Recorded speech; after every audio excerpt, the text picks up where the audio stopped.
কোনো রকম কেমিক্যাল ছাড়াই বা বলতে পারেন কোনো রকম গ্যাস বা উনান জ্বালানোর ঝামেলা ছাড়াই কিন্তু এই রেসিপিটি তৈরি করে নেওয়া যায়। তো আমি আমের কাসুন্দিটা বানিয়েছি মাত্র 10 মিনিট পরিশ্রম করে, কিন্তু সারা বছরের জন্য এই রেসিপিটি আমি তৈরি করে ফেলেছি। ভীষণই সহজ একটি রেসিপি, সবারই কিন্তু ভালো লাগবে, সবাই বানাতে জানে। তাও কয়েকটা টিপস রয়েছে, ওইগুলো কিন্তু ফলো করলে আপনি 1 বছরের বেশি কিন্তু এইগুলোকে সংরক্ষণ করতে পারবেন বা ফ্রিজেও রাখতে হবে না। তো আশা করি আপনাদেরও ভালো লাগবে রেসিপিটি প্রথম থেকে শেষ পর্যন্ত দেখবেন। যদি ভালো লাগে তাহলে আমার ভিডিওতে একটা লাইক দিয়ে চ্যানেলটিকে সাবস্ক্রাইব করে নেবেন। তো সবার আগে নমস্কার, কেমন আছেন সবাই? আশা করি ভালো আছেন। শুভ্র শান্তি ব্লগে আপনাদের সবাইকে স্বাগত জানাই, আমি শান্তি। তো এখানে আমি কয়েকটা কাঁচা আম নিয়েছি, ওজনে হয়তো 500 গ্রাম হয়ে যাবে। তো ওটাই আমি নিয়েছি, ওটাকে ভালোভাবে ধুয়ে নিয়েছি। ধুয়ে নেওয়ার পর খোসাটাকে ভালোভাবে ছাড়িয়ে নিচ্ছি। তো এইভাবে কাজটিকে করে নিতে হবে, একদম ক্লিনভাবে কাজটিকে করতে হবে, এতে করে কিন্তু দেখতে ভালো হবে জিনিসটা, নাহলে কিন্তু এই কালো কালো দেখতে লাগবে। তো এইভাবে আমি কাজটি করে নিচ্ছি। তো এই রেসিপির জন্য একদম ফ্রেশ আম বা বলতে পারেন আমটা যেন টক হয় সেদিকে একটু খেয়াল করতে হবে। তো এখানে আমটা কিন্তু টক রয়েছে, কিন্তু আমটা সেভাবে ফ্রেশ না, দেখে আশা করি বুঝতে পেরেছেন। তো এটাই আম ছিল আমার কাছে। তো এইগুলো দিয়েই ভাবলাম বানিয়ে ফেলি। আর দেখুন, অল্প পরিমাণে বানিয়ে কিন্তু অনেক দিন ধরে খাওয়া যায় মোটামুটি।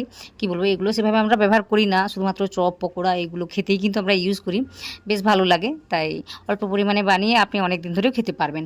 তো মোটামুটি কয়েকটা আম ছাড়িয়ে নিয়েছি, তারপর ওই যে আমটা নিয়েছি আমি গ্রেট করে নিচ্ছি। তো যে দিকটা একদমই সরু রয়েছে, তো এই দিকেই আমি গ্রেডটাকে করে নিচ্ছি। আপনারা চাইলে বড় দিকটাতেও গ্রেড করে নিতে পারেন, এতে করে কিন্তু সময়টা বেশি লাগবে, বলতে ওই বেশি দিন ধরে রেখে দিতে হবে। তো বলছি কি করতে হবে। তো দেখুন, এখানে একদম ছোটো দিকটা যেটা রয়েছে ওটা দিয়েই আমি গ্রেড করে নিচ্ছি। তো এইভাবে মিহি মিহিভাবে কাজটি হয়েছে। তো সবকটা আমি এভাবে গ্রেড করে নেওয়ার পর দেখাচ্ছি কী কী মেশাতে হবে এই রেসিপির মধ্যে, এতে করে কিন্তু খেতে দুর্দান্ত হবে। তাছাড়া অনেক দিন ধরে স্টোরও করতে পারবেন।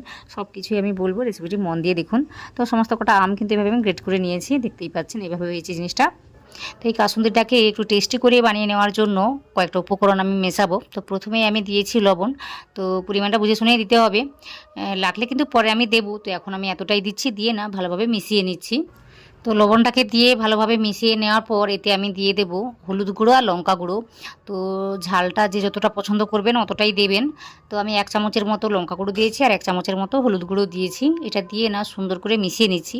হলুদ গুঁড়ো দেওয়ার কারণে কিন্তু কালারটা সুন্দরভাবে চলে আসবে। তো এখানে লঙ্কা গুঁড়োটা দেওয়ার কারণে কিন্তু খেতে বেশ ভালো লাগবে। তো আমি যে পরিমাণ দিয়েছি অতটাও দিতে পারেন, না হলে বেশি করেও দিতে পারেন। তো ওটাকে দিয়ে ভালোভাবে মিশিয়ে নিয়েছি। মিশিয়ে নেওয়ার পর না এখানে আমি অল্প করে চিনি দিয়েছি।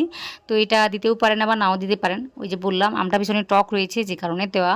আমি অল্প করে দিয়েছি, 1 চামচের মতোই দিয়েছি, দিয়ে না ভালোভাবে মিশিয়ে নিয়েছি। তো আরও কয়েকটা উপকরণ আমি এতে দেবো। তো প্রথমেই দেখিয়ে দিচ্ছি আমি কি করেছি। তো এখানে আমি কালো সর্ষে আর কি বলবো সাদা সর্ষে নিয়েছি। তো ওইগুলো না মিশিয়ে আমি রোদে দিয়েছিলাম, তো ওটাই আমি নিয়েছি, বলতে পারেন ওই 1 কাপের মতো হয়ে যাবে। তো অতটাই আমি নিয়েছি, নিয়ে না ওটাকে গুঁড়ো করে নেব। তো এইভাবে কাজটিকে করে নিলে কিন্তু সর্ষেটা এত তেতো লাগে না, তো যার কারণে আমি একটু রোদে দিয়েছিলাম। আর এইভাবে একটু শুকনো অবস্থায় গুঁড়িয়ে নিতে হবে, এতে করে কিন্তু কাজটি ভালোভাবে হবে। তো একটু বেশি করে আমি সাদা সর্ষে নিয়েছি, আপনারা চাইলে কালো সর্ষেটাকেও একটু বেশি করেও নিতে পারেন, বা শুধুমাত্র সাদা সর্ষে দিয়েও বানাতে পারেন, তাতে করে কালারটা আরও ভালোভাবে আসবে। কিন্তু কালো সর্ষে দিলে খেতে ভালো লাগে, তো যার কারণে আমি অল্প করে একটু ওই কালো সর্ষেটা দিয়েছি। দিয়ে না সুন্দর করে গুঁড়িয়ে নিয়েছি, দেখতেই পাচ্ছেন এইভাবে একটু দানা দানা ভাব রয়েছে। তো এই সরষেগুলোকে শিলের মধ্যেও বেটে নিতে পারেন, তাতে করেও কিন্তু কাজটি ভালোভাবে হবে। তো আজকে আমি এইভাবে কাজটি করেছি। তো দেখুন কতটা হয়েছে, বেশ অনেকটা পরিমাণে আমি সরষেটাকে নিয়েছি। নিয়ে না এখানে উপর থেকে দিয়েছি ওই যে সরষের তেল, তো এটাকে কিন্তু বেশি করে দিতে হবে, এটা দিলেই কিন্তু খেতে ভালো লাগে। তো এইভাবে মিশিয়ে নিতে হবে, একটু সময় নিয়ে কাজটি করতে হবে। তাই আমি একটার পর একটা মশলা দিচ্ছি, এভাবে মিশিয়ে নিচ্ছি। একসঙ্গে দিলেও সব কিছু হতো, তো আমি একটার পর একটা মশলাকে দিয়ে সুন্দরভাবে মিশিয়ে নিচ্ছি, এতে করে সময়টা আবার একটু বেশি লাগছে, কিন্তু কাজটি ভালোভাবে হচ্ছে। তো মোটামুটি এভাবে মিশিয়ে নিচ্ছি। মিশিয়ে নেওয়ার পর দেখাচ্ছি কি করতে হবে। তো দেখুন কত সুন্দর দেখতে লাগছে। আর আপনার যদি মনে হয় তেলটা এখানে একটু বেশি করে দিতে চান তো দিতেও পারেন, তো আমি অল্প করে দিয়েছি, পরে কিন্তু আবার দেবো। তাই তো আমি এই মুহূর্তে চেখে দেখলাম যে লবণের অভাব রয়েছে বা ঘাটতি রয়েছে, তাই আমি কি করেছি আরও 1 চামচের মতো লবণটাকে দিয়েছি। ওই যে বললাম না আমটা ভীষণই টক রয়েছে, তো যে কারণে দেওয়া। দেখুন আমটা ভীষণই টক হলে কি হয়, এটাকে অনেক দিন ধরে রেখে দিতে পারবেন, এতে করে কিন্তু নষ্ট হয়ে যাওয়ার ভয় থাকে না। তো ওটাই ভালো একদিকে। তো মোটামুটি সব কিছুকে ভালোভাবে মিশিয়ে নেওয়ার পর আমি একটা কাচের বয়ামের মধ্যে ভরে নিচ্ছি। তো এইভাবে কিন্তু কাঁচের বয়ামের মধ্যেই রাখতে হবে, না হলে কিন্তু জিনিসটা নষ্ট হয়ে যায়। বা প্লাস্টিকের মধ্যে রাখলে না, আমি দেখেছি ওই কী বলবো খুব তাড়াতাড়ি গন্ধটা চলে আসে, আর বেশি দিন ধরে রাখা যায় না। তো যার কারণে একটা কাঁচের বয়ামেই কিন্তু রাখতে হবে। তো মোটামুটি এই রেসিপির মধ্যে আরও একটা উপকরণ আমি মেশাবো, যেটা মেশালে কিন্তু আপনি অনেক দিন ধরে এই রেসিপিটাকে রেখে দিতে পারবেন। তো 1 বছরের বেশি কিন্তু স্টোর করতে পারবেন ফ্রিজ ছাড়াই। তো আশা করি আপনাদেরও কাজে আসবে। রেসিপিটি প্রথম থেকে শেষ পর্যন্ত দেখবেন। আর এই পর্যন্ত দেখে ফেলেছেন মানে কি বোঝা যাচ্ছে জিনিসটা ভালো লাগছে আপনাদের। যদি ভালো লাগে তাহলে সেটা কমেন্টে জানাবেন। আপনাদের কমেন্টের আশায় থাকি, তো অবশ্যই কমেন্ট করে জানাবেন।